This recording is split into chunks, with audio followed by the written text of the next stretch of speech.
The importance and value of strong leadership can never be understated, but the reality is that amazing teams don't necessarily need highly directive leadership to grow and develop organically. Today, we're talking with Brian Sheets, Director of Business Development and Growth at TIAG, to learn more about how organizations can form great teams that are not only driven by company policies, but instead by a strong culture that allows them to develop organically in a way that empowers everyone to unleash their full potential.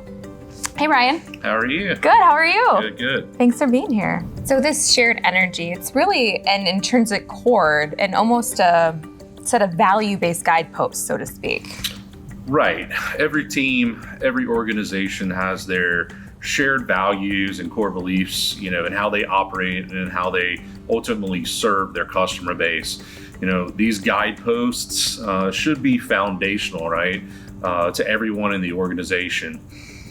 In other words, to me, that means they need to be more than slogans in your employee handbook or the phrases you see on the wall when you walk into an office. We've all seen those. Those are great, but what you want is a group of employees and people that make up the organization that really, have those as core beliefs and core values to what they do. In other words, I'm never looking for a team of identical personality types. We don't need clones, but you are striving to build a team full of people that have a drive, right, to succeed for their customers, right? So again, that shared desire, shared core values. Yeah, and so to get there, I would think that leadership, as leaders, we would almost it almost starts with you to go through some kind of process to understand, okay, what do we need? What are we bringing to the table? Where are gaps so that you can create alignment? Right. It all starts, with each of us, right? Having a clear understanding of your own goals as individuals, and then, as an organization, right? Having your own set, as we talked about, of your guideposts, right? That are your goals, objectives, and values. That's imperative if you ultimately want to build a team that's going to be successful for the organization, for your customers. And for the long term. Absolutely. So you did this when you came to TIAG. Talk to me about your process. Yeah, a perfect example of drinking from the fire hose, right? Going from 0 to 100. Let's get staff hired now. That was kind of the scenario we were walking into, right? And not to just present an infomercial for TIAG, but I'll share this story because I think it's important to understand, again, kind of the culture and the values that are what kind it of key takes to doing this, yeah. Right? So in coming into the organization, I was very fortunate. I had an opportunity to invest some time with leadership up front to really sit down and understand, again, what are the organizational values? What are the goals? What are the strategic commitments, that define the heart of the organization? And in spending that time, it was very easy to tell that the team lived and breathed, right, what they were preaching. And that was something I could identify with. I loved the commitment, right, to what they were, working towards. So what that did is then, as we're building a dynamic team from scratch, it made it very easy for me to sit down and share, those commitments and those goals with prospective team members as we were, really getting that team ramped up. I may not have had all the answers at the time, right? Because again, 0 to 100, your hair's on fire, you're just getting stuff done.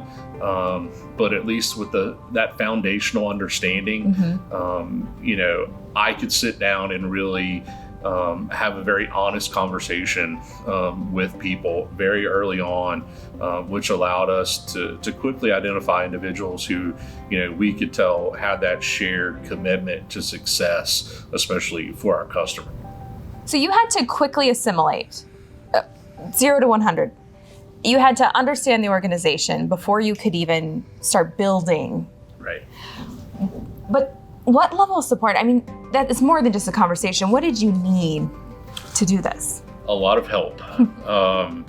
Building product teams from scratch requires a full team effort. And from that, I had daily direct support from all levels of the organization, right? From the COO to our chief strategy officer to our head of recruiting, our HR directors.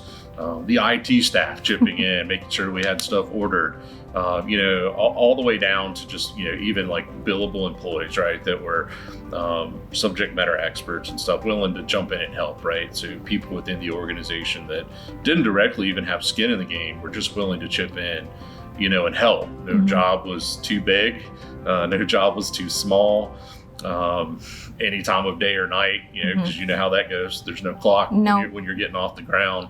But everyone was on board, pulling together to assist in the effort. Because that's that shared culture. It's not just here, it's everywhere throughout the organization. So how did you work this dynamic? I mean, as teams grow and as businesses scale, it can be hard to keep that intrinsic cord. What'd you do? Right. So, no secret sauce. My strategy has always been to, empower others to be leaders, right? So the new people that we bring on, right out of the gate, right? We encourage them to take on roles, take on challenges that are out of the box or out of the norm for them, that stretch their bounds, right? In order to, again, become leaders. We have put in the work to build a team of skilled individuals, right? That have shared culture. So, in fundamentally challenging them to do that, they're out front. They're encouraging others, right?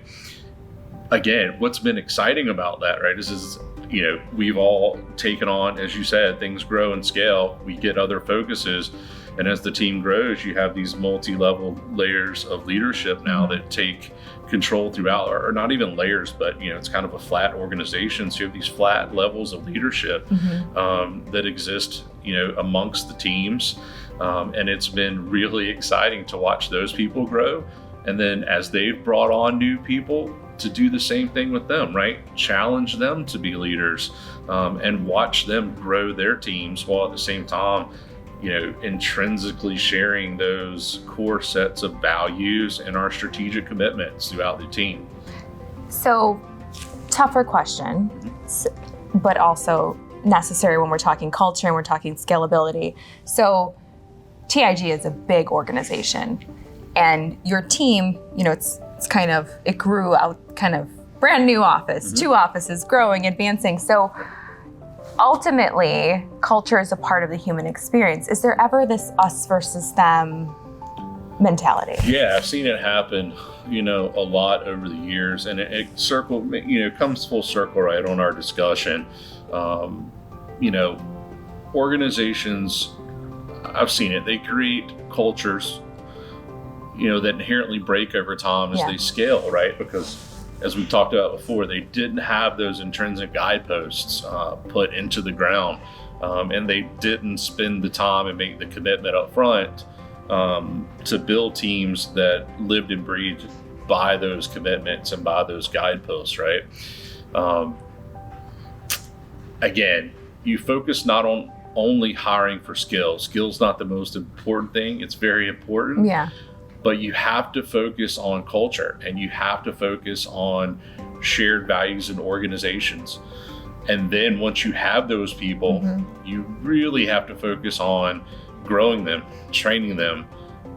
Talks about promoting from within. Yeah. We do that, right? That's key value for us, because, again, you invest, you've already found the right people, grow them and spread them out, and that spreads that culture and maintains it as your organization scales. You give them the tools, the resources, the support they need to thrive. Absolutely. So at the end of the day, a team that grows organically, to your point, truly grows from within, and without the need for a ton of micromanagement, posters, cute sayings.